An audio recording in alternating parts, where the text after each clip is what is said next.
Bom dia, pessoal. Nós terminamos a aula passada, eu estava falando sobre placas aquecidas por baixo. Só vou terminar isso, depois nós vamos ter aqui um slide que mostra isso. Mas nós comentamos que as placas aquecidas por cima, onde aqui é um TH e aqui é um TC, isso dá uma estratificação, difusão pura, fluido parado. Se fôssemos desenhar as isotermas, seriam coisas assim. Estou pensando aqui em duas placas grandes. E a outra situação, que tem TH e TC,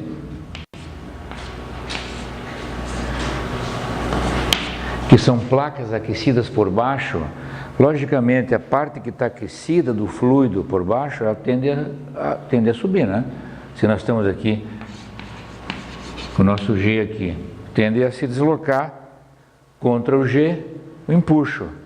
Mas como é que faz para se deslocar, né? Porque está todo a massa, esse volume dessa cavidade, todo esse espaço está tomado por fluido. Quer dizer, para subir algum fluido tem que descer algum fluido, né? Tem que se deslocar para poder dar espaço para esse que quer subir. Esse problema é um problema muito interessante, é o problema de Bernard, eu falei para vocês. E isso aqui tem um Rayleigh crítico para começar o movimento. O Rayleigh, né? Tem um Rayleigh crítico que é da ordem de 1700.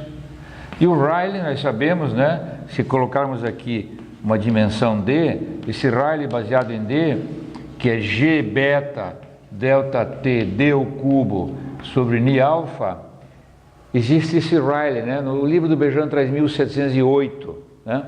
Um Rayleigh crítico em torno de 1700, que se eu tiver esse Rayleigh menor do que 1700, o fluido aqui não se movimenta.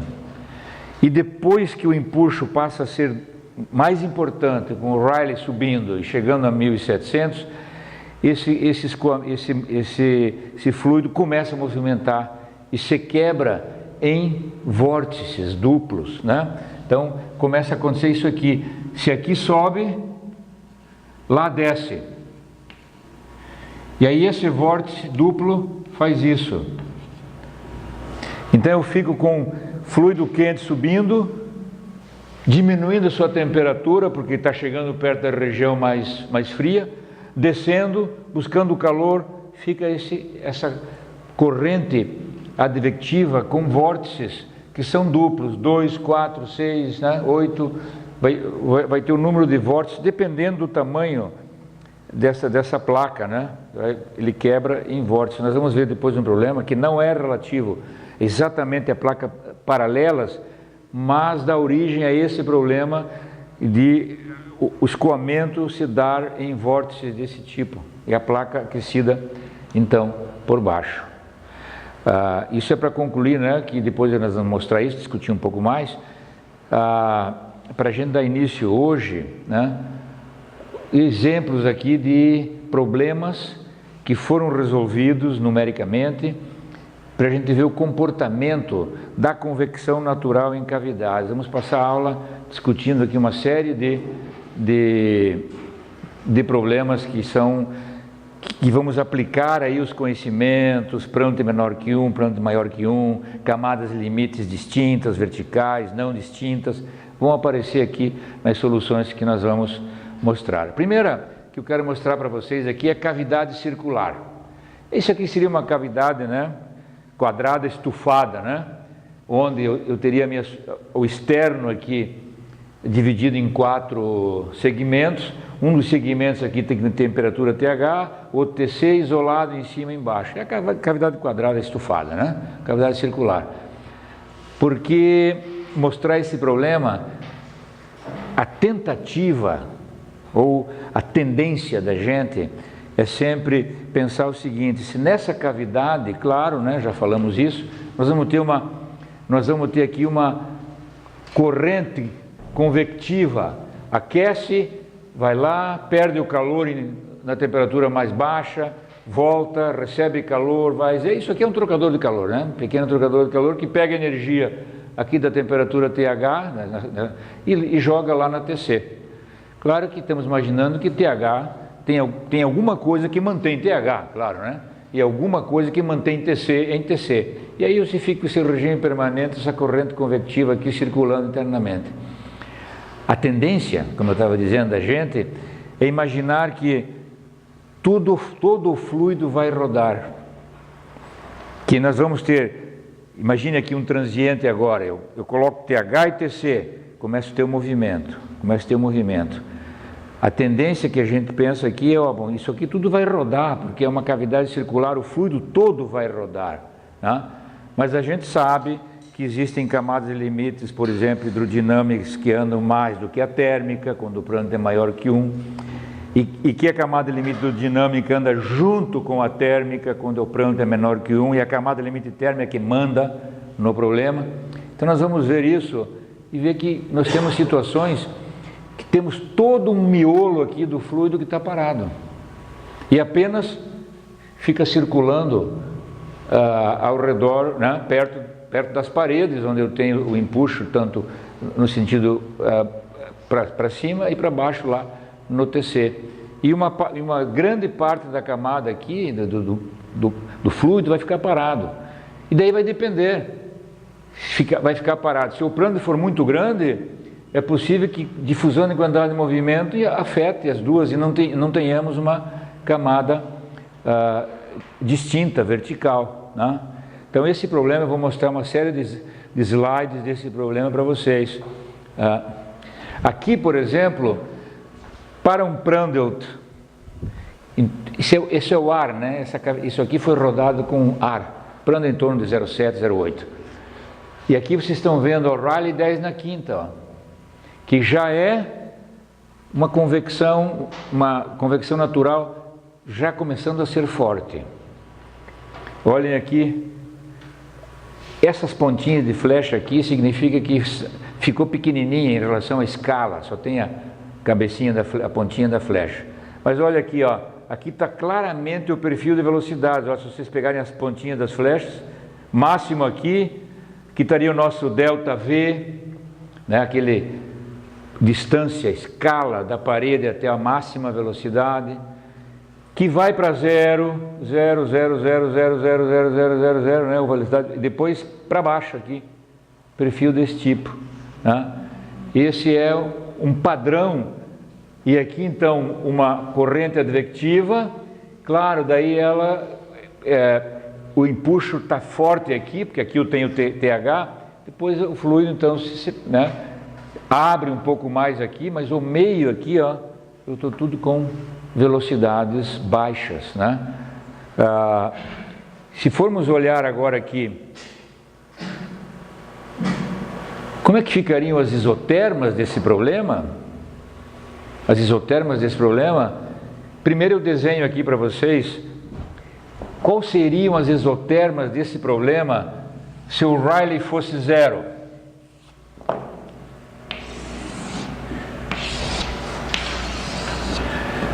TH, TC, isolado. TH, TC isolado. Se o Rayleigh fosse 0, significa dizer que isso aqui se comporta como um sólido, está parado. Se o Rayleigh fosse 0, como seriam as isotermas desse problema aqui? Uma isoterma, é claro, é a isoterma de TH. Certo? A isoterma. TH está constante. A outra isoterma é a isoterma do TC. Claro que aqui eu vou ter agora isotermas desde TH até TC. Numa fronteira isolada, sempre uma isoterma chega normal à fronteira. Porque na fronteira dT/dN, se está isolado, o fluxo é 0. E como é que é o fluxo? Menos K dT/dN. Então a derivada em relação ao normal tem que ser 0 numa fronteira que está isolada, tá? Depois eu vou passar isso aqui tudo para vocês. esse PDF aqui para vocês hoje à tarde, né? Então eu tenho aqui, ó, vocês já estão vendo aqui, né? Um pouquinho, isso aqui é normal aqui. Isso aqui lá no cantinho, teria que, se eu tivesse outras aqui, seria um normal e viria aqui assim. O que eu quero que vocês vejam, né? Como é que ficam as isotermas de Rayleigh 0, que eu estou aqui desenhar, para as isotermas de Rayleigh 10 na quinta. As isotermas de Rayleigh 0 aqui seria uma coisa assim, eu teria uma isoterma aqui no meio que é isso, tá? Eu teria uma isoterma aqui, ó, saindo normal fazendo isso aqui, outra saindo normal lá fazendo isso aqui, aqui também, outra fazendo isso aqui, lá também fazendo isso aqui, lá também fazendo isso aqui, né? E as linhas de fluxo perpendiculares às isotermas. Eu teria as linhas de fluxo aqui, né? Fazendo isso, saindo lá, saindo lá, né? Saindo lá. Essas seriam as linhas de fluxo.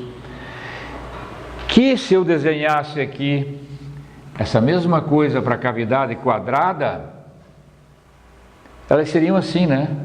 Assim, assim, Rayleigh 0. Isotermas aqui, a linha de fluxo aqui. Então, o que aconteceu aqui, simplesmente essas isotermas se incharam nessa linha de fluxo, isso aqui fica assim. Quando eu passo de Rayleigh 0 e passo para Rayleigh 10 na quinta, fica aquilo lá. É como se você, e aí é um jeito interessante de ver, porque quando eu prescrevo a temperatura, aquele valor está fixo. Se eu tivesse dito que esse ponto aqui, ó, que esse ponto aqui, ou esse ponto tem isoterma, tem a temperatura de, se isso aqui for 1, isso aqui for 0, temperatura 1 e temperatura 0, eu tenho todas as isotermas entre 1 e 0. E se eu dissesse que esse ponto na superfície tem a temperatura 0,4, por exemplo, então a isoterma de 0,4 tem que sair dali, né? Ela está fixa, você disse, nesse ponto a temperatura é 0,4, então a isoterma de 0,4 sairia dali, certo? Quando eu prescrevo a derivada e não a função, que é uma condição então de Neumann e não de Dirichlet, a função não está prescrita, e sim o que está prescrito é a derivada, eu tenho que respeitar a derivada, eu tenho que respeitar a ortogonalidade da isoterma com a fronteira. Mas aqui, nesses pontos, a isoterma vai ficar aonde a solução do problema mostrar. Eu vou ter uma certa temperatura, mas a condição de contorno que eu estou respeitando é de derivada nula. Então eu sempre uso um exemplo, assim, tentar criar um exemplo prático. É como se isso aqui fossem até talvez as nossas cortinas ali, que a isoterma está pendurada ali e ela tem que ficar sempre normal. E você pode trabalhar com elas, conforme a convecção, digamos assim, sopra as isotermas. Então aqui, ó, nesse caso aqui, que eu tenho, né, as isotermas, essa, aqui tem as duas, aqui tem a linha de fluxo e a isoterma. As isotermas, o escoamento faz o seguinte, joga as isotermas para lá, né? E eu não tenho temperatura prescrita, eu tenho liberdade, as isotermas ficam jogadas para cá. Onde eu tenho, sempre quando você desenha isotermas, você coloca o espaçamento mesmo entre as isotermas, né? Senão fica difícil de analisar. Quer dizer, se essa isoterma é 1 e aquela lá é 0, as outras que estão aqui estão com o mesmo espaçamento, né? A isoterma de 0,1, de 0,2, 0,3, 0,4, 0,5, assim por diante, né? Então, você fica com as isotermas, aqui eu tenho a isoterma de 1, a de 0,9, 0,8, 0,7, 0,6, até chegar lá na isoterma de 0. E o que aconteceu aqui no meio? Uma estratificação, olha aqui, ó. É como se eu tivesse aqui, eu tenho um escoamento que me entrega aqui uma certa temperatura, mas aqui é isolado. Aqui a baixa temperatura, tem essa camada aqui, então é uma camada que tem temperatura Tc por aqui, uma camada que tem temperatura TH lá, e aqui no meio está estratificado. Eu tenho um fluido parado aqui no meio. E olhando as isotermas, se elas estiverem plotadas com a mesma distância entre elas, você consegue saber onde é que estão os maiores fluxos de calor, os maiores Nusselt. É onde eu tenho a concentração dos isotermas, claro, né? Porque aqui é que uma isoterma pertinho da outra significa que o dt dividido pelo espaço é valor grande, porque eu tenho uma variação de temperatura num espacinho pequeno, né? dt de n é um valor grande. Então, e a gente olha aqui e diz, é claro, aonde estão os maiores Nusselt? É que aqui eu tenho um escoamento TH que vai lá e encontra uma placa fria. Claro que o maior Nusselt aqui, isso é igual a gente raciocinar sobre a placa plana horizontal. Tem uma placa plana horizontal, tem um escoamento que vem com T infinito, acha uma temperatura T0, encontra uma temperatura 0, região do maior Nusselt. Aqui é idêntico. Por isso que eu sempre disse, ao estudar a camada limite sobre placa plana, a física que se estuda lá se aplica em todos os problemas depois, raciocina a mesma coisa em todos os problemas depois. O maior Nusselt vai estar aqui, nesse canto. Aí então a corrente baixa a sua temperatura, eu venho com uma corrente numa temperatura perto de Tc, venho com uma corrente fria que está vindo aqui. E o que acontece? Encontra uma placa quente. De novo o Nusselt é maior aqui, né? Quer dizer, é toda a lógica que a gente já viu e já conhece, né? E no meio estratificou. É como se esse escoamento tivesse pego essas isotermas aqui, ó, soprado para cá, juntado para ela, soprado para lá, elas acabaram ficando dessa forma que está aqui, estratificando no meio, Nusselt maiores aqui e lá, como é óbvio, já acabei de explicar, né? E o Nusselt diminuindo daqui para cá, né? Ó, o espaçamento das isotermas vão aumentando, o Nusselt vai diminuindo, o Nusselt máximo aqui, Nusselt grande lá, máximo também grande lá. Então, e uma estratificação no meio, né? E já vimos então, se o Rayleigh é 10 na 5, 10 na sexta, não tem todo o fluido se movimentando, né? Mas claro que vai depender do pranto. Aqui o pranto é menor que 1, a camada limite hidrodinâmica está andando junto com a térmica, né? Junto com a térmica. Vamos ver mais uma. Aqui que estamos mostrando aqui, como é que fica a velocidade para esse caso. Na linha média, velocidade na linha média da cavidade, aqui, ó, né? Nessa linha média. Estamos vendo isso aqui, ó. Deixa eu pegar deixa eu ver se eu acho um giz vermelho aqui.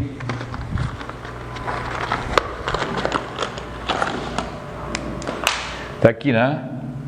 Velocidade 0 na parede, subindo aqui, descendo lá. E o meio parado. Está parado o meio. A velocidade é 0 aqui, ó. Né? Velocidades negativas, positivas, ou seja, aqui eu estou identificando que essas duas camadas, para Rayleigh 10 na 5, para Prandtl pequeno, né, perto de 1, menor que 1 um pouco, né, o ar, eu estou identificando que essas camadas são distintas. Essa aqui acontece aqui, lá acontece lá, e no meio está parado, o fluido está parado. Subiu uma camada aqui, desceu lá, e esse meio aqui não está sendo influenciado por nenhuma das camadas. Vocês estão acompanhando? Está claro esses detalhes? Está bom. Aí, continuamos. Aqui é a temperatura, nessa mesma linha. Temperatura nessa mesma linha. Deixa eu agora apagar um pouco isso aqui. E vamos ver a temperatura nessa mesma linha de centro aqui. Que nós vemos, aqui está 1 e 0, né? As temperaturas 1 no lado esquerdo, 0 no direito está marcado aí. Então se eu usar isso aqui como um gráfico, né? Temperatura 1 aqui na parede, e ela baixa um pouquinho da média aqui, vai lá, sobe um pouquinho lá e vai para 0 aqui. Né? Tá claro, né? Temperatura tem que fazer isso. 1 e vai diminuindo até chegar no 0. Eu tenho uma camada limite térmica aqui, tenho uma camada limite térmica lá. Só que o que nós estamos vendo aqui é um pouquinho de... ela cai mais do que a média ali, né? Da temperatura, que a média seria 0,5 aqui, né? 1 um lado, 0 do outro, a média 0,5. 0,5 está aqui, ó. Cai um pouquinho do 0,5 e lá perto da fria sobe um pouquinho. Uma coisa que parece, poxa, estranho isso. Eu tenho 1 de temperatura aqui, será que não deveria ir caindo sempre caindo até 0? Ela cai bastante na camada limite térmica e cai um pouquinho mais do que a média, depois sobe e depois desce para 0. Eu vou deixar um pouquinho essa pergunta aqui, essa questão em aberto, para a gente discutir depois, mas já deixo para que vocês fiquem pensando. Por que é que perto da parede quente eu tenho uma temperatura mais baixa do que a média? E por que perto da parede fria eu tenho uma temperatura mais alta do que a média? Quando a gente já pensaria que a temperatura teria que cair monotonicamente de 1 até 0.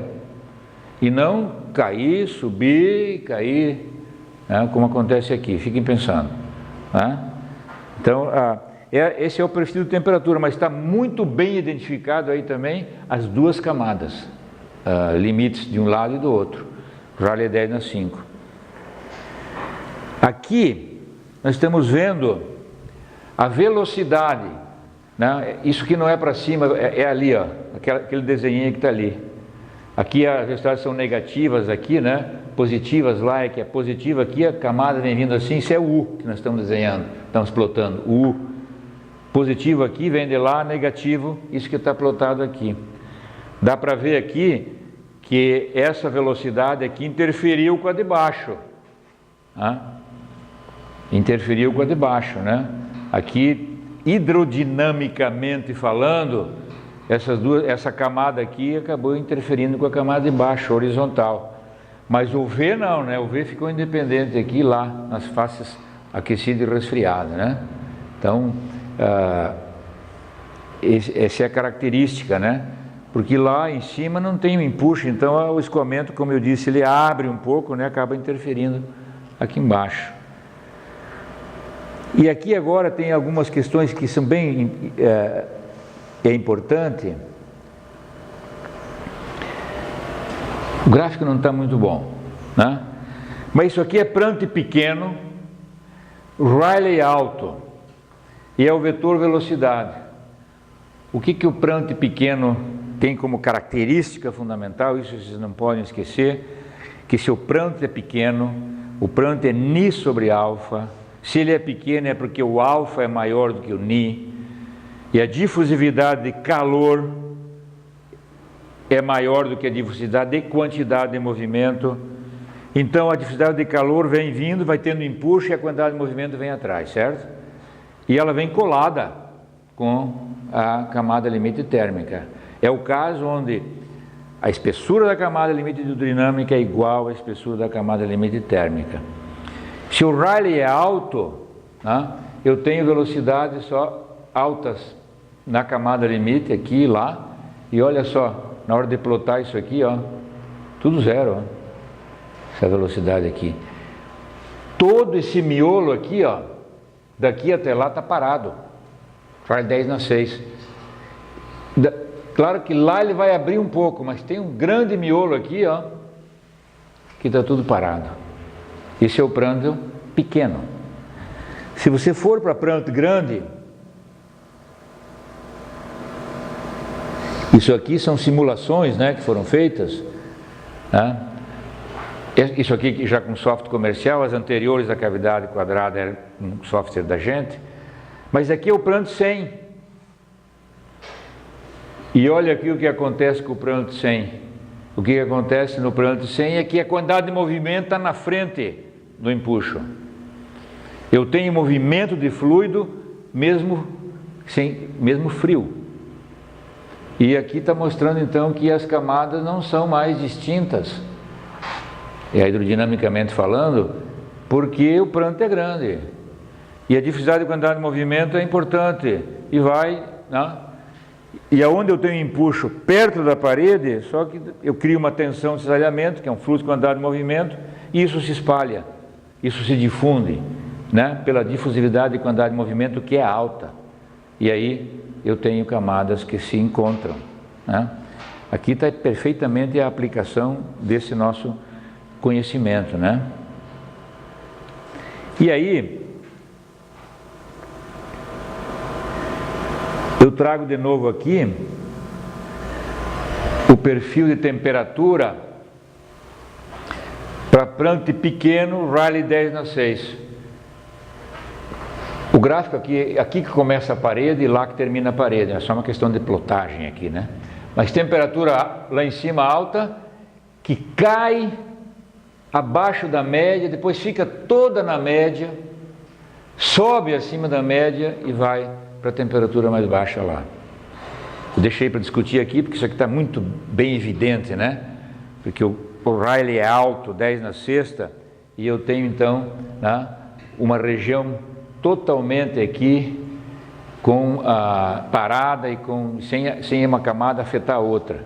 Mas com esses cocurutos aqui, que nós vamos discutir agora.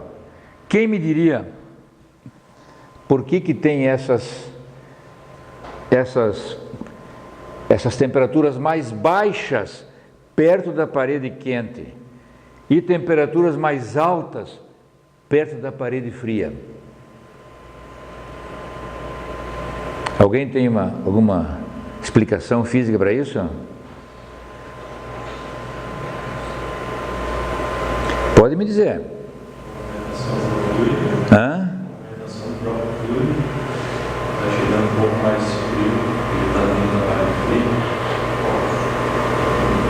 Mas vejam, a movimento o que está acontecendo aqui, para a gente olhar o seguinte, né? Eu estou perto da parede quente, tenho uma camada de fluido que é quente aqui, mas tenho uma temperatura mais baixa que do ladinho dessa camada quente. É um problema de difusão aqui. É um problema de difusão. É um problema de difusão. O que acontece nesse lado aqui? Nessa parede aqui, o fluido que vem vindo aqui, ele resfria aqui, certo? Ele resfria. Ele fica, eu tenho comentado, né? Ele vem uma massa de fluido que vem com temperatura TC aqui. Porque aqui ele não perde energia. Está isolado. Então digamos que a energia que ele recebeu aqui se mantém aqui. E aí encontra a parede quente. E ele vai aquecer. Só que eu tenho aqui uma massa de fluido frio chegando, que obviamente ele vai esfriar a sua redondeza aqui, por difusão. Tá? Veio, ele vai receber calor dessa parede por difusão também, essa massa de fluido vai receber calor dessa parede por difusão, parede quente, mas como ele está frio, ele vai aquecer, ele vai resfriar a sua vizinhança. que é essa vizinhança aqui. Ele vai, vem vindo uma massa fria, que obviamente esfria o seu vizinho ali, as partículas vizinhas. O mesmo acontece do outro lado. Aí vai andar uma massa quente, ela vai chegar uma massa quente aqui, que vai perder calor para lá, para fria, mas também vai aquecer a vizinhança, que é isso aqui, aquecer a vizinhança. Então, essa inversão no perfil de temperatura se dá por isso, né? A massa fria que veio daqui chegou na parede quente, mas ela está fria, ela vai resfriar a sua vizinhança, baixando a temperatura.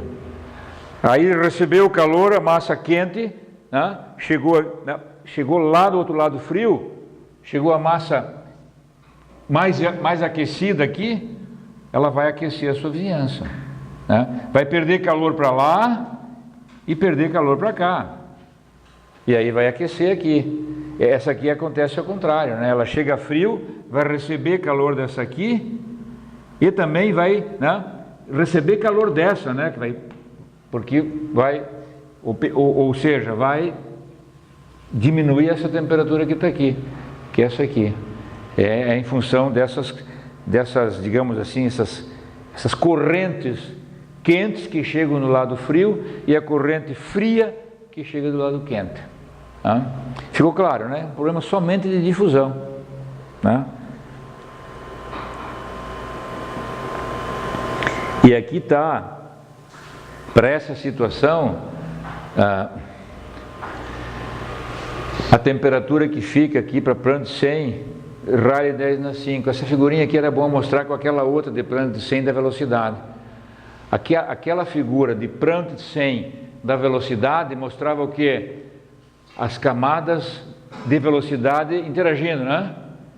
Mas a temperatura não. Porque a difusão de quantidade de movimento está na frente da difusão de calor. Para Prandtl 100, o delta é maior do que o delta T.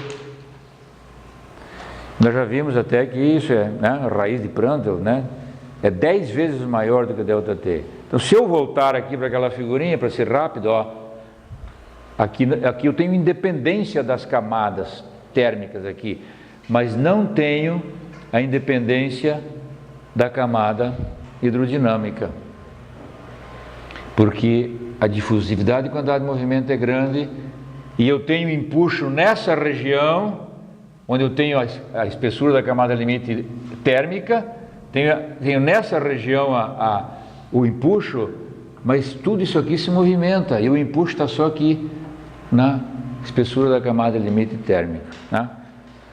Espero que vocês não esqueçam mais disso, né? Então, e aqui observamos novamente o fenômeno que a inversão da temperatura causa. Claro, né? Se nessa região vem uma massa fria que resfria o seu vizinho, aonde resfria o seu vizinho, o empuxo diminui, né?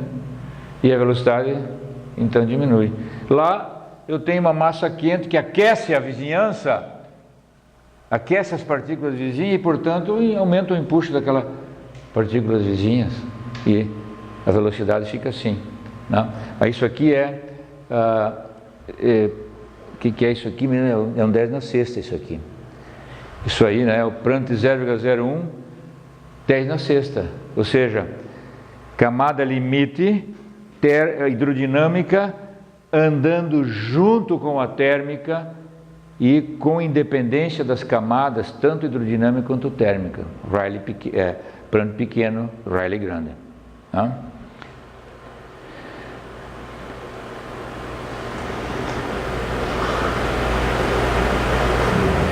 E aqui, Prandtl grande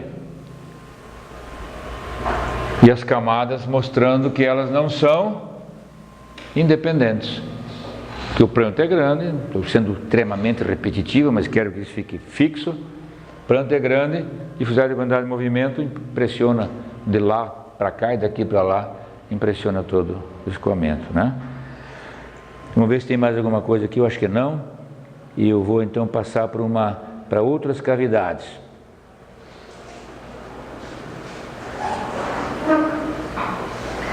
Cavidades que serão hexagonais, mas que o quadrado, que é retangular, aí é um caso particular. Por exemplo, então nós vamos aqui pensar numa cavidade assim, ó.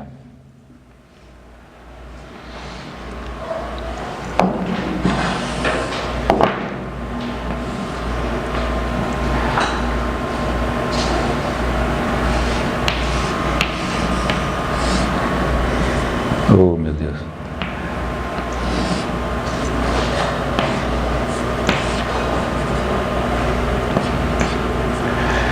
Está bem ruim minha cavidade.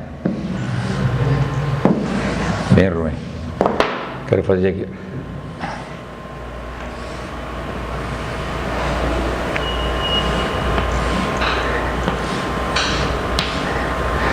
Aqui fiz uma cavidade 1, 2, 3, 4, 5, 6, 7, 8. Não, só quero 6 lados. Só quero 6 lados. 1, 2, 3, 4, 5, 6. Quero 6 lados só. Um é hexágono, não octágono. E isso aqui é o nosso ângulo. Qualquer ângulo, alfa. Isolado.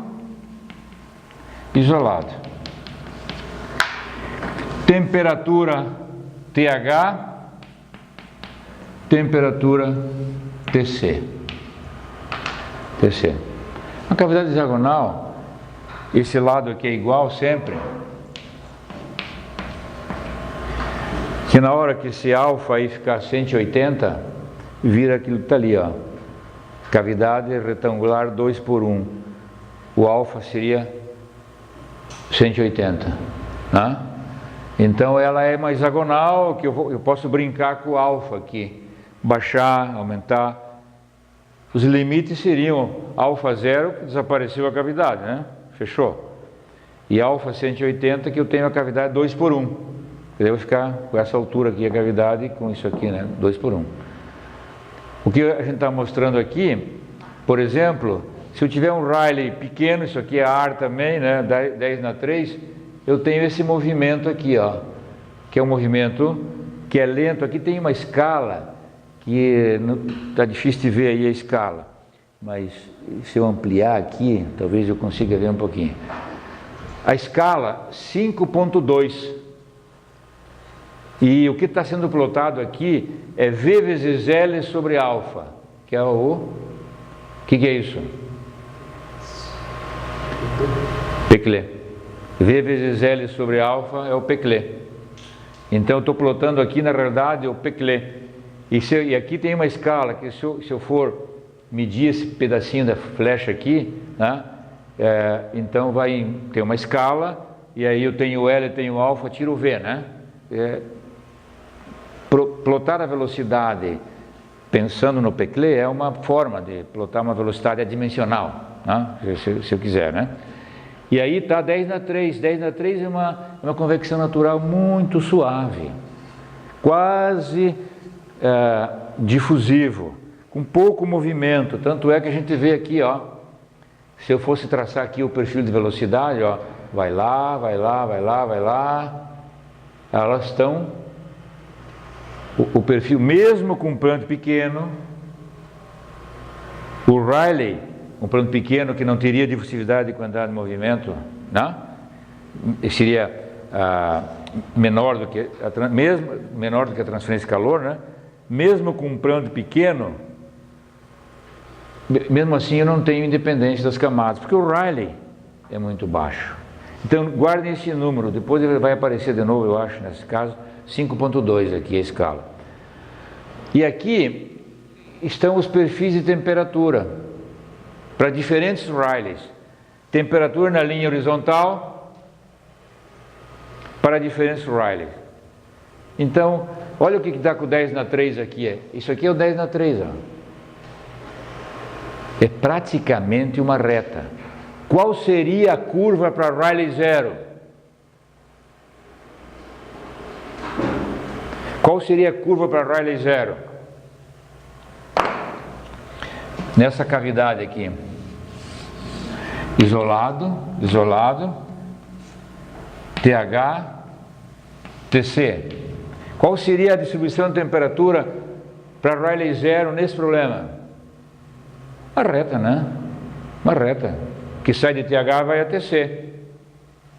Vejam que esse número de Rayleigh 10 na 3 aqui, ó, quase não altera isso, né? Por isso que eu acabei de dizer, o 10 na 3 é quase tudo difusivo.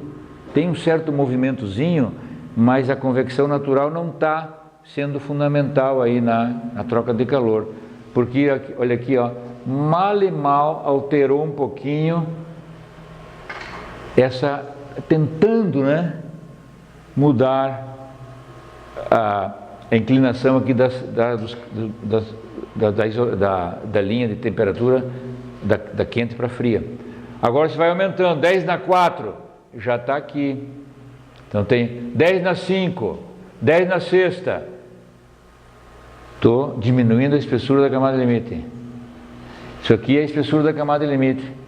Que aqui eu não posso falar em espessura de camada limite, né? O Rayleigh 10 na 3, elas se juntaram aí, digamos assim. Agora 10 na 4, eu já tenho um pedacinho aqui no começo, aqui no meio, de temperatura média. 10 na 5, que é esse aqui, já tem o fenômeno da inversão e tem um pedaço, que é a espessura da camada limite térmica, no 10 na 5 está aqui. No 10 na 6, essa é a espessura da camada limite térmica. Claro, vocês estão vendo, né? Aumentando o Rayleigh, aumenta a convecção natural, diminui a espessura da camada limite térmica, é claro. Se tivesse Rayleigh maiores, isso ia ainda acentuar mais a diminuição. E aqui dá para a gente ver então um pouquinho que nós comentamos sobre as linhas de calor, que as linhas de calor, semelhante lá às linhas de corrente, não dá para esquecer que na linha de calor nós estamos computando os dois fluxos, o advectivo e o difusivo. E a linha de calor nos dá o trajeto que o calor faz no fluido. Numa cavidade desse tipo, que aqui está isolado, lá está isolado, aqui tem a temperatura elevada e lá tem a temperatura baixa, então, por exemplo, a quantidade de calor que sai aqui, ó, faz isso, ó, vai lá e sai lá. A quantidade de calor que sai nesse pedacinho é a mesma e sai lá. Esse é o H, né? Isso aqui, você resolvendo o H, que é tipo uma coisa que você pós-processa, né? Depois de ter todos os fluxos, tudo determinado, você calcula o H. E daí plota isso aqui. Rayleigh 10 na 3. Pequeno movimento aí, né? Mas quais seriam as linhas de calor para Rayleigh zero?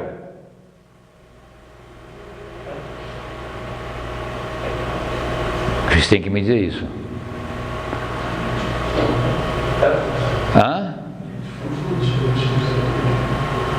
Se eu for diminuindo o Rayleigh aqui, 10 na 2, o que vai acontecer? Isso aqui vai diminuindo. Se o Rayleigh for zero, é o que você falou, isso aqui fica assim. Quer dizer, as linhas de calor de Rayleigh zero são assim, ó. As linhas de calor de Rayleigh zero são assim. Porque virou só difusivo agora. Porque o Rayleigh zero, convecção natural zero, só ficou difusivo. O calor sai daqui, sai lá na outra parede. Sai daqui, sai lá na outra parede. Agora começou a aumentar a convecção natural, ele sai daqui, sobe e sai lá na outra parede. Começa a aumentar mais o Rayleigh. Está aqui um 10 na sexta, ó. O calor sai da parede e tem uma advecção forte aqui que já leva ele para cima, para ele sair lá na outra parede. É muito simples analisar essas coisas da física aqui. Então, sai daqui, sobe, então o calor que saiu aqui embaixo, tinha que vai lá e aí sai lá na parede. E tem um calorzinho aqui que fica circulando aqui dentro, né? Todos esses resultados que eu estou mostrando para vocês, eles só têm o objetivo de mostrar essa fenomenologia, de a gente aprender isso. Aqui esses programas foram rodados, né? Se eu tivesse resolvendo um problema de engenharia de verdade, eu teria que refinar a malha e fazer todo o estudo de convergência do método, etc. A gente não teve essa preocupação aqui. Aqui é para mostrar essa física, o entendimento, né? Que eu quero que vocês compreendam, são esses detalhes, né? Sair do Rayleigh zero, vai aumentando até um Rayleigh bem alto, que o escoamento sai da placa e ele vai embora com a corrente advectiva e depois sai lá na placa, né? É a cunha de energia que fica aí transitando aí, né? E aqui estão resultados de novo para a cavidade 2/1, só mostrando, ó, o Rayleigh 10/3, a velocidade, ó, velocidade subindo, descendo lá. Aqui que eu quero que vocês vejam a escala. Aqui também é Peclet, ó, V vezes L sobre alfa. E aqui a máxima não chegou nem em 8. Nem 8. Mudando para o Rayleigh 10/4, já chegou lá em 30. Já aumentou 4 vezes a velocidade. Saiu do Rayleigh 10/3, era 8, passou para o Rayleigh 10/4, esse máximo aqui já passou para perto de 40, lá 30 e poucos. Se eu fizer o Rayleigh 10/5 e 10/6, 10/5 está aqui, ó, numa outra escala, mas está maior do que 80 já aqui na escala. E já tenho aqui dentro camadas, limites verticais distintas, né? Não tinha aqui, com o Rayleigh pequeno, claro, né? O Rayleigh é pequeno, a difusividade está mais importante do que a parte advectiva. Agora aumentou para Rayleigh 10/5, eu já tenho 10/6, mais ainda. 10/6 eu estou lá com uma velocidade perto de 300. Então, para vocês terem uma ideia, na convecção natural, numa cavidade 2/1 como essa, saindo de um Rayleigh 10/3 indo para um Rayleigh 10/6, a velocidade aumenta, sei lá, de 5, 6 aqui para 300. Aumenta 50 vezes mais. Saindo de um 10/3, aí indo para um 10/6. Vocês estão compreendendo bem, né? Está tudo claro, né? Dessa questão da potência da convecção natural aí, em função do Rayleigh. Professor, qual seria o fluido, por exemplo, que teria esse Rayleigh 10/6? O 10/3 é o ar, no caso, né? O 10/6, como exemplo, um fluido que teria esse potencial? Não, o Prandtl aqui é o ar, né? Eu não sei se está aqui. Não está aqui, né? O Prandtl aqui é o ar, nesse problema aqui, é o ar. Então tem 0,7, 0,8 por aí, né? O Prandtl é o ar. Agora, se você aumentar o Prandtl, aqueles perfis, se eu aumentar o Prandtl, para ter uma camada limite hidrodinâmica distinta, eu tenho que aumentar ainda mais o Rayleigh, certo?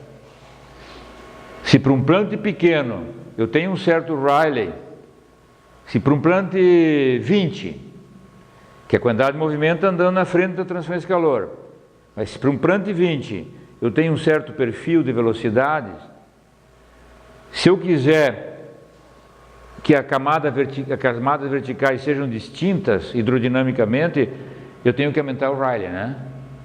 Porque daí eu vou aumentar e aí posso ter um pedaço no meio que fique sem influência de uma da outra.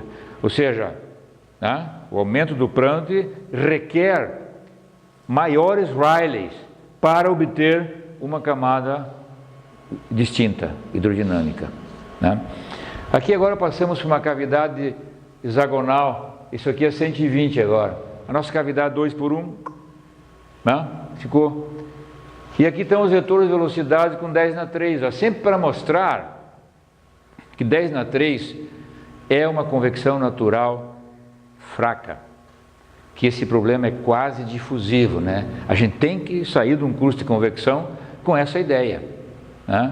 Que 10 na 3 eu estou lá perto de desprezar a convecção natural, né? As coisas são de 10 na 2, 10 na 1, 10 na 0, isso é tudo difusão já, né? Então, e 10 na sexta, então vocês vejam aqui, se eu fosse desenhar o perfil de velocidade, está lá, o máximo, vai ao centro, diminui lá, 100 camadas verticais distintas para hidrodinâmica. Passo para 10 na sexta e já enxergo completamente um grande volume dessa cavidade aqui parada, né? Estacionada. E um perfil de velocidade que faz isso, ó. O máximo ali já 0, desce lá. Claramente, né? De camadas verticais distintas. Isso aqui também é o ar, né? E aqui, na sequência, né, nessa lógica que estamos indo, não, aqui tá errado. Não são as isotermas aqui, né?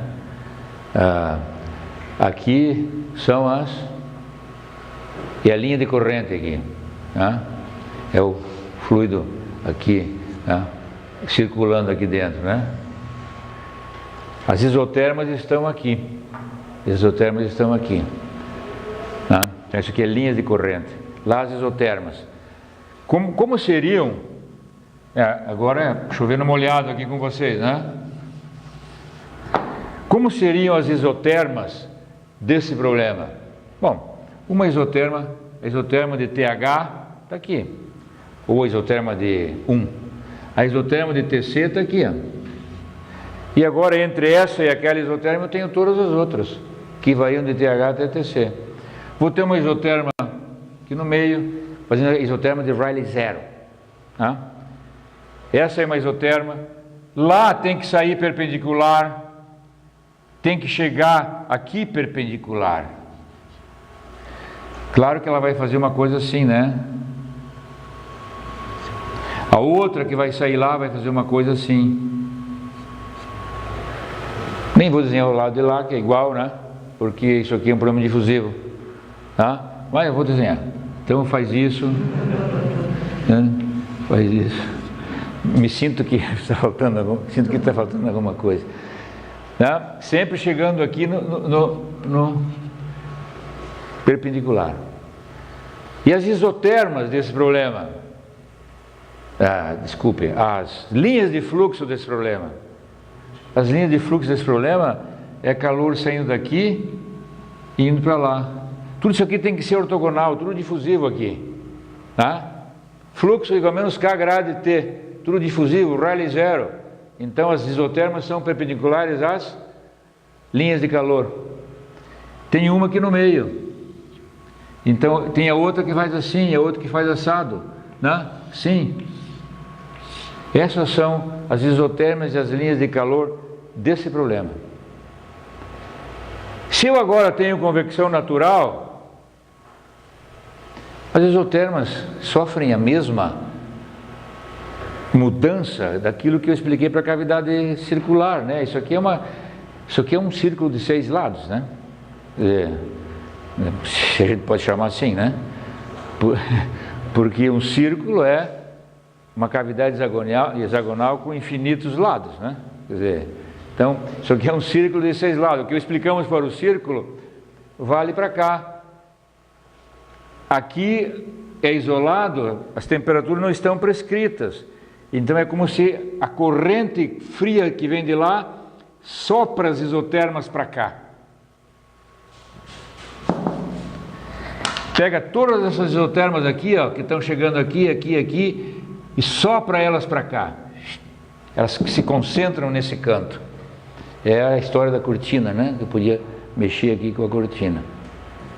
Lá em cima a mesma coisa. Essa corrente forte sopra as isotermas para lá. E elas se concentram naquele canto. Onde temos os maiores núcleos de novo e tudo igual, todas as mesmas explicações. A gente não precisa mais falar sobre isso. Criando uma região estratificada aqui no meio. Temperaturas, né? Que vão temperaturas mais altas até as temperaturas mais baixas. Uma região estratificada. Com isso, o fluido parado, difusão aqui no meio, de cima para baixo. Né? É isso que nós já estudamos, né? E aqui, de novo, né, na nossa lógica aqui, as linhas de calor para o Rayleigh 10 na 3.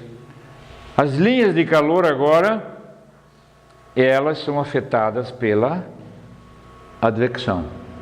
Então agora, né, aquela quantidade de calor que saía daqui e fazia isso, quando era Rayleigh 0, agora ela faz isso. A advecção vai lá e entrega lá. Né?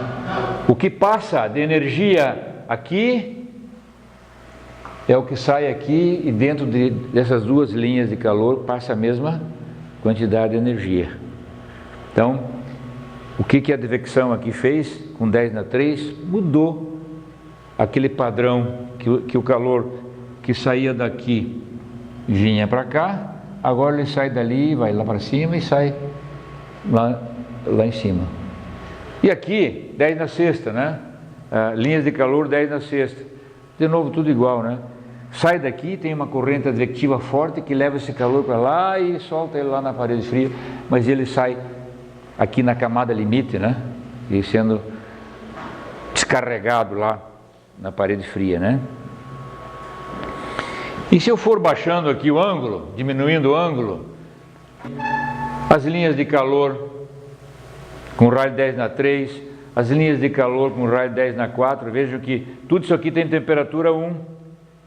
Então o calor que sai daqui vai lá e sai lá.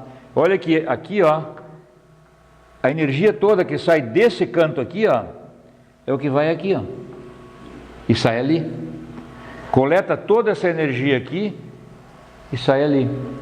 Aqui eu vou começar a ter um canto meio com velocidade baixa, com temperaturas, e a difusão vai começar a dominar nesse cantinho. Então é um problema interessante para se analisar. Mas aqui as linhas de calor para 10 na 3, as linhas de calor para 10 na 4. Tá? E aqui vamos em frente. Aqui as velocidades para essa situação. Uma cavidade aqui ainda 30, fechou mais ainda. Uma cavidade de 30 graus, alguma coisa assim. Isolada, isolada, TH, TC, TC, TH. Corrente fria vem aqui. E agora, por que a corrente fria iria até lá no fundo, né? Vai depender do Rayleigh, dela vir aqui e querer penetrar lá, porque o que acontece é o seguinte, com a questão do empuxo e o aquecimento, ele vai tentar subir aqui já, de repente vai fazer isso aqui, ó, e vai criar uma recirculaçãozinha aqui, ó, nesse cantinho. É o que a gente está enxergando aqui, ó. Como é que são as velocidades? Vou dar um pequeno zoom aqui nesse canto lá, assim, assim, e eu tenho uma corrente principal aqui e tenho uma corrente principal aqui, uma corrente secundária aqui, tá? Então, o que eu estou vendo lá? Eu tenho uma velocidade maior aqui e uma velocidade mais baixa aqui. Aliás, esse desenho que estou mostrando, o 30 graus, faz mais uma coisa. Ele ainda cria mais um vórticezinho aqui, ó, descendo e subindo. Ficou ruim aqui o meu negócio, mas Se eu olhar na linha de centro, eu tenho uma velocidade aqui, depois eu tenho uma outra descendo, e tenho uma outra subindo aqui, ó, positiva. Então as três aqui, ó, a maior subindo aqui, o do segundo vórtice descendo aqui, e do terceiro vórtice subindo ali, ó. Dá para ver claramente que isso que vai acontecer quando eu estou aqui, que é a velocidade desse vórtice, desse aqui, eu tenho uma velocidade aqui. Na hora que está descendo aqui, eu tenho outra velocidade aqui. Na hora que está, e agora desce aqui, sobe ali. Então sobe, desce e sobe. Sobe, desce e sobe. Mesma coisa do outro lado. Mesma coisa do outro lado. Então agora essa cavidade, ela praticamente, né, toda essa parte dela aqui, ela vai ter temperaturas quase todas perto de TH, uma coisa muito difusiva naquele canto que está ali, né? O que a gente tem do lado ali, simplesmente aumenta o Rayleigh. Rayleigh 10 na 3, Rayleigh 10, o 10 na 3, velocidades baixinhas, né? 10 na 4 já aumenta um pouquinho, o 10 na 5 e 10 na 6 mostram todos aqueles picos também, que já mostravam no 10 na 4. Né? Velocidade na linha, média oriental, diversos números do Rayleigh. Claro, o Rayleigh 10 na 6 com uma velocidade na escala aqui em torno de 60 e poucos. Aqui, 0, alguma pouco. Rayleigh 10 na 4, em torno de 3. Rayleigh 10 na 5, em torno de 14 ao máximo. Aqui em torno de 60. De novo, passando de um 10 na 3, nesse caso, né, que a cavidade é diferente, né, as escalas não são sempre as mesmas. Passando do 10 na 3 para o 10 na 6, você sai, sei lá, de 0,4 aqui e vai a 80, que seria 20 vezes mais a potência da convecção natural. Né? Vou dar uma apuradinha aqui, senão... E aqui também está um gráfico muito interessante de analisar, que é essa mesma cavidade, que tem todos esses vórtices aqui, como é que é o perfil de temperatura, ó, ao longo dessa linha horizontal média. E aquilo que eu disse para vocês, que essa região vai ficar com a temperatura praticamente TH. É o que vocês estão olhando lá em cima, ó. Que para o Rayleigh 10 na 3, 10 na 4, ó, isso aqui significa está constante, está constante, está constante. Então estão vendo aqui 10 na 6, 10 na 5, 10 na 4, 10 na 3. Pouquinho movimento, 10 na 3, tem um grande pedaço. Raciocinem aqui, ó. Pouco movimento de convecção natural, ou seja, Rayleigh 10 na 3, eu tenho tudo isso aqui, um grande pedaço com TH, que é o 1 lá em cima, né? É o perfil dimensional ali, é o 1. Se eu começo a aumentar o Rayleigh, o que acontece? Essa corrente convectiva daqui vem com mais força, e daí ela pretende entrar mais aqui nesse canto. É o que ela está fazendo lá. Cada vez o pedacinho que tem TH é menor. Por quê? Porque a corrente vem de lá com força.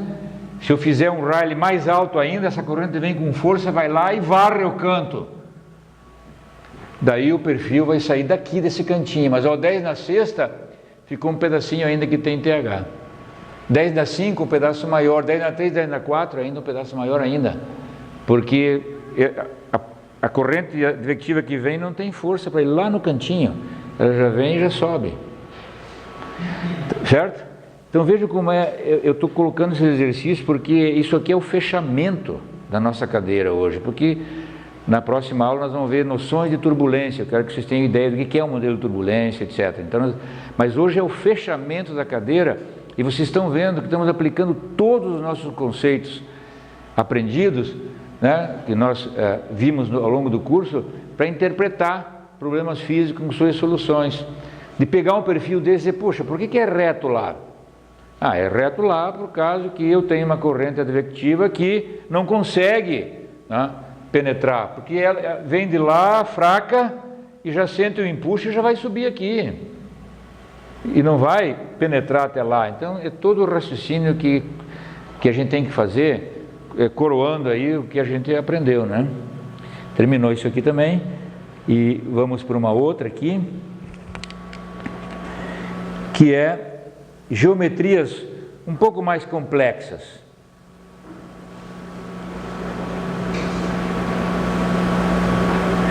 Cavidades de geometrias mais complexas.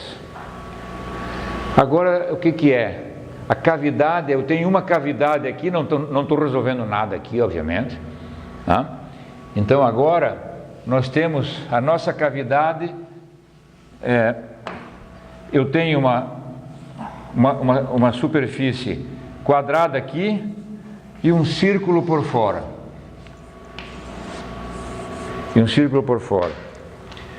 Temperatura 1 ou TH, como a gente quer, e temperatura TC, aqui fora.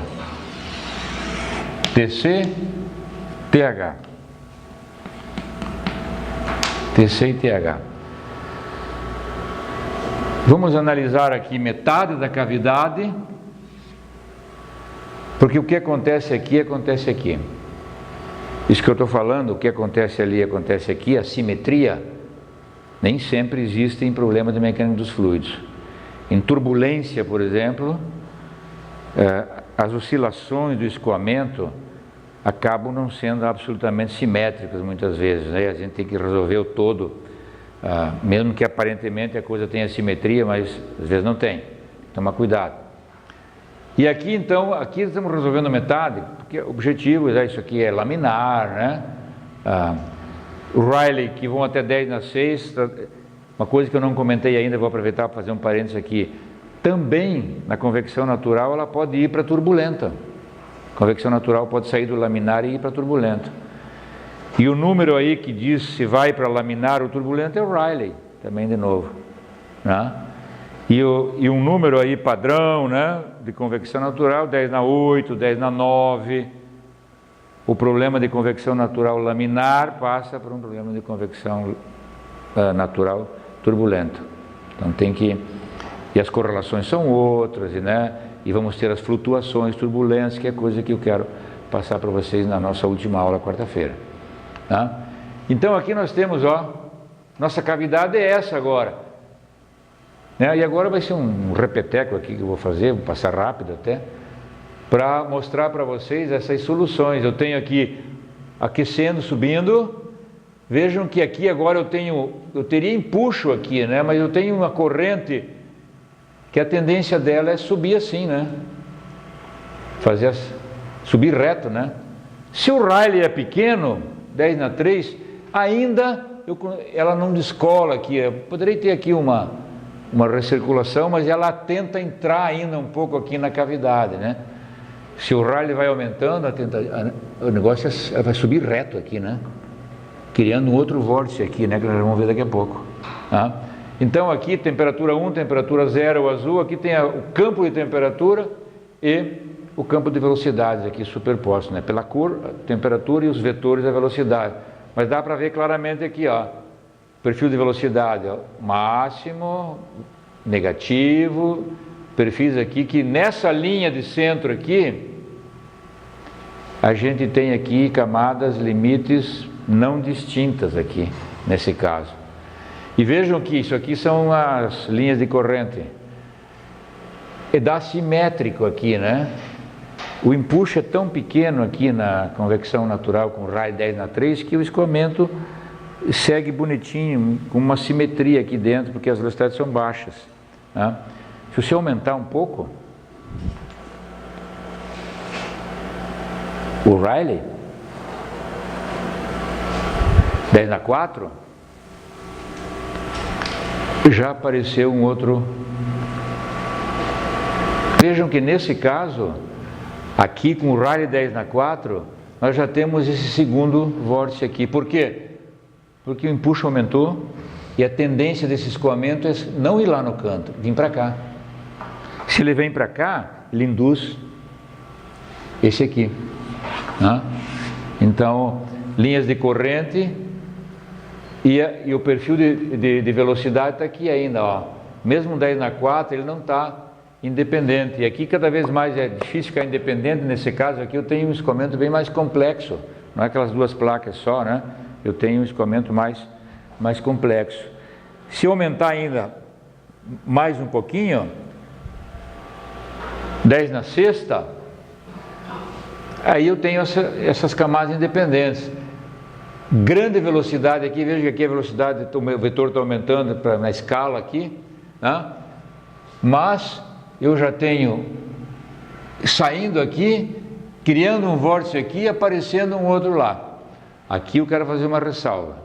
É aquilo que eu disse para vocês. E essas soluções aqui pretendem mostrar para vocês o aumento da velocidade com o Rayleigh, etc.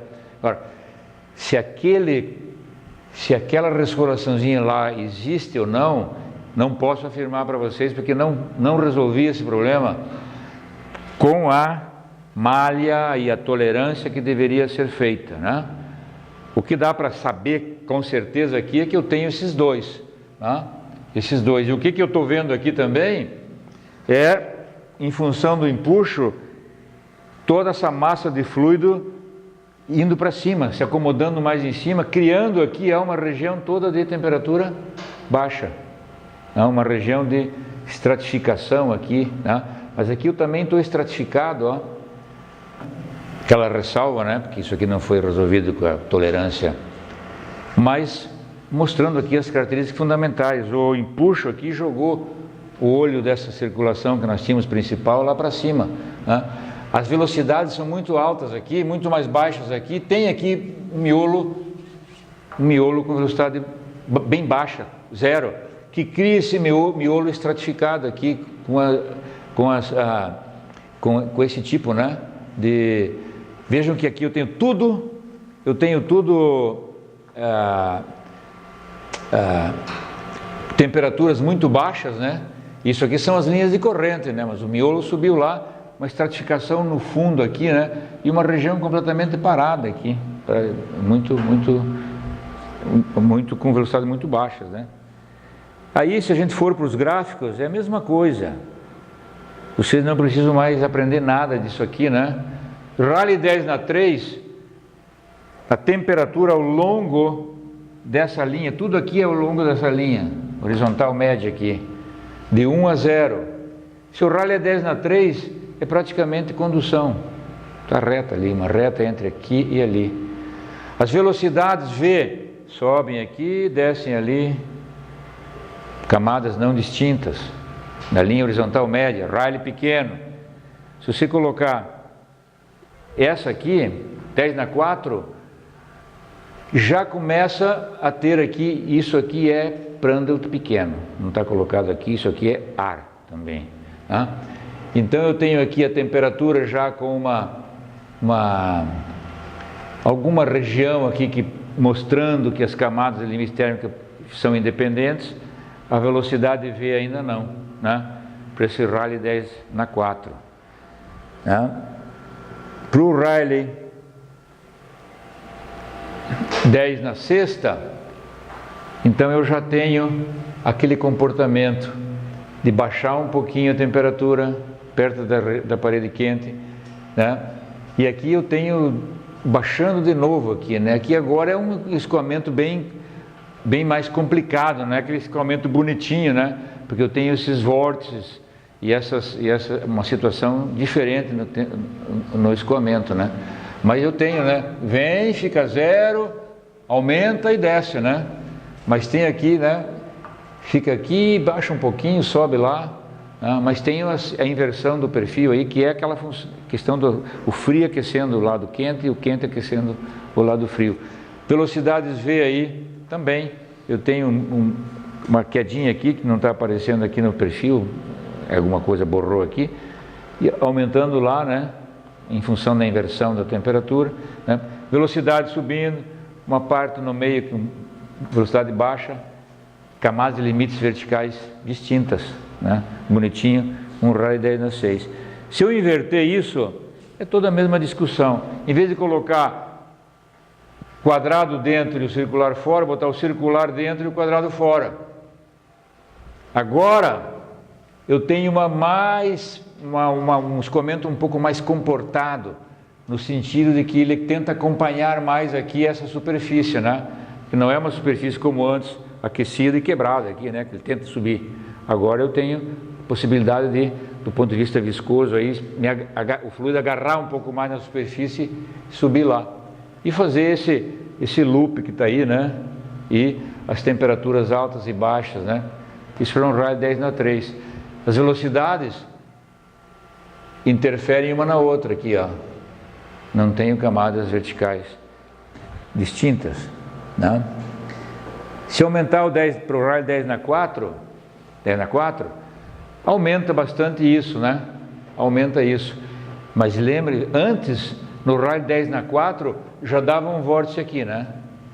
Agora no Rayleigh 10 na 4 não deu esse vórtice, por quê? Porque, claro, agora é mais suave. Aquecendo, o empuxo ele vai se junto, né? Fazendo isso eu vou lá. Mas de novo eu tenho o olho da recirculação aqui, do vórtice principal, subindo em função do empuxo, né? Se aumentar ainda mais o Rayleigh, aí você vai ter velocidades ainda maiores.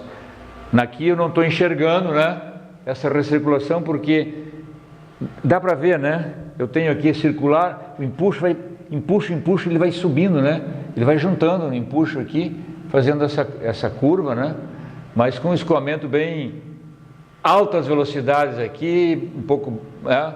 Ele sobe lá de novo, né? Porque lá aqueceu, né? A parte da vizinhança, depois desce, né? As velocidades, né? Porque aqui também mudou o empuxo, mudou também a velocidade, né? Uma região grande de estratificação e subindo ainda mais esse olho que está aí, né? E os perfis, tudo parecido, né? 10 na 3, praticamente linear também, velocidade, com camadas não distintas.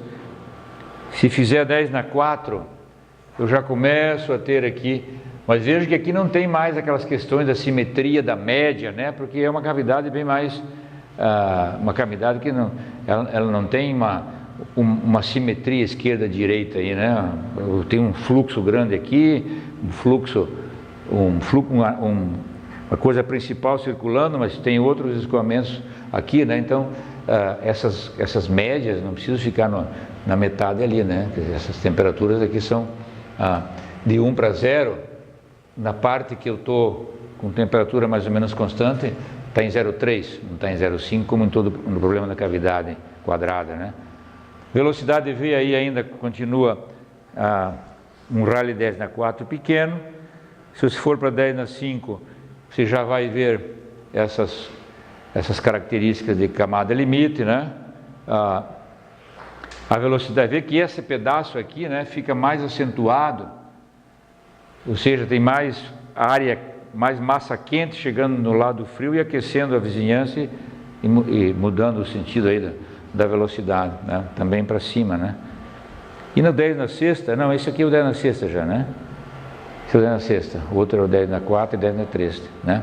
Então aqui já tem as características, né, de camada limite, né? Mas aqui, em função desse aquecimento forte que tem essa parte, eu tenho aqui uma velocidade que sobe pelo aquecimento da corrente quente que foi mais acentuado do que o resfriamento que a camada fria faz na vizinhança, né? Que menor do que lá. Porque isso, a simetria aí foi embora, né? A última coisa que eu quero mostrar para vocês é a questão das placas.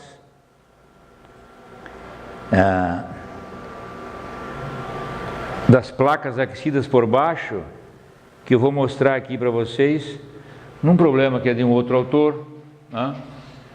Que é cavidades elípticas, e que dá para enxergar aqui a história da placa aquecida por baixo que geram os vórtices. Então vejam o seguinte, vou começar por essa aqui, uma cavidade elíptica aqui, Temperatura 1 aqui, temperatura 0 fora. Agora, então, nós temos o seguinte.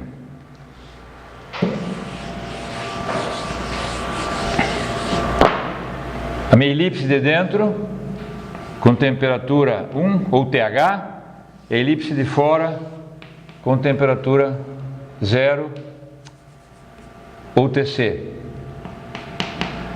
Ou TC. Quer dizer, onde é que está aí, né? Aí ele resolveu o simétrico também, está colocando de um lado as linhas de corrente e do outro lado as isotermas. As isotermas do outro lado. E está mostrando em todo esse espaço, né? Ou seja, isso aqui está aquecido, isso aqui está resfriado. Claro, vai subir, vai fazer uma coisa assim, vai voltar. Metade, na outra metade, a mesma coisa. Então, eu tenho aqui uma cavidade, que antes a nossa era quadrada dentro, redonda fora, agora isso aqui é elíptico dentro, elíptico fora. E eu brinco com a relação dos eixos aqui, a relação dos eixos, né? A relação desse eixo com esse eixo maior, eixo menor e tal, né? É isso que é feito aqui. E vejam que, o que acontece? Isso aqui é uma placa, se essa elipse de dentro vai ficando grande, eu vou ficando com uma placa aquecida por baixo. Porque se eu tenho a coisa assim, então eu tenho, isso aqui é tudo T igual a 1, isso aqui é tudo T igual a 0, é como se fosse a placa aquecida por baixo. TC em cima e TH embaixo. Quebra naqueles dois vórtices ali, ó. Tem um anel, um núcleo principal aqui de escoamento. E dois aí, então isso aqui está subindo aqui, induz esse, e esse induz esse. Vai ter mais dois aqui, né? Claro. Aqui ele só usou a mesma figura para plotar as isotermas, ó, totalmente estratificado aqui, ó. Difusão aqui. E lá, um pouquinho, né? Influenciada, obviamente, essas isotermas por esses dois. Se eu vou aumentando as duas placas, isso aqui, ó, mudou a relação de raios aqui das elipses, deu 4 vórtices. Tá? Esse aqui está subindo aqui, fazendo isso, grandão, né? E deu 4 pequenininhos, que faz isso, que faz isso, que faz isso e que faz isso. As isotermas lá, ó, variando, porque sai de TH, vai para TC, de TH vai para TC, né? Então as isotermas têm esse comportamento. De novo, tudo estratificado aqui embaixo, ó. Estratificado. Muito interessante esse problema, porque resolvendo uma cavidade elíptica, você enxerga o problema de placas aquecidas por baixo. Só porque a relação aí de raios da elipse, né, está permitindo que se comporte ali como uma... Né? Isso aqui é quase paralelo, né? Isso aqui são duas placas, uma delas é aquecida por baixo. Né? E dá isso, né? Quer dizer, se eu tenho uma relação, uma elipse muito pequenininha lá dentro, claro, agora eu não tenho, essa aqui não, isso aqui não são placas aquecidas por baixo, não aparece os vórtices, né? Os vórtices não aparecem. Eles vão aparecer quando eu começo a ver que eu tenho placas paralelas e a de baixo é aquecida, que é nesse caso, se eu aumentar mais isso, que isso aqui fica maior ainda, e mais estreitinho, e mais paralelo, que é o que não está aqui, né? Que daí não apareceu. Bem interessante enxergar o problema, que é o problema de Bernard, que é placas paralelas, aquecidas por baixo, que quebram, o escoamento se quebra em vórtices duplos, né? E ver isso aqui nessa cavidade elíptica. Pessoal, é isso que eu tinha para vocês em termos de convecção natural de cavidades, né? A ideia aqui é a gente ter aplicado, como eu já disse há pouquinho, todos esses nossos conceitos que a gente já viu. Convecção de fato, né, toda a parte de difusividade, essas coisas que nós estamos terminando aqui. Como nós temos essa aula de quarta-feira, eu acho que, claro, quando a convecção passa a ser turbulenta, aí tem mais alguns detalhes, né, que a gente tem que ver. Como é que a gente resolve um problema que a convecção é turbulenta? As equações que a gente tem de conservação são as mesmas? Elas precisam ser modificadas? O que é um modelo de turbulência? Então, na próxima aula eu vou dar brevíssimas notas de turbulência para vocês, mas pelo menos vão sair o seguinte, já sabendo que, bom, se eu quiser resolver a turbulência, vai ter essa e essa e essa e essa complicação, e eu vou ter que fazer isso, isso, isso, né? Então, agradeço por hoje e ficamos até quarta-feira. Bom final de semana para vocês.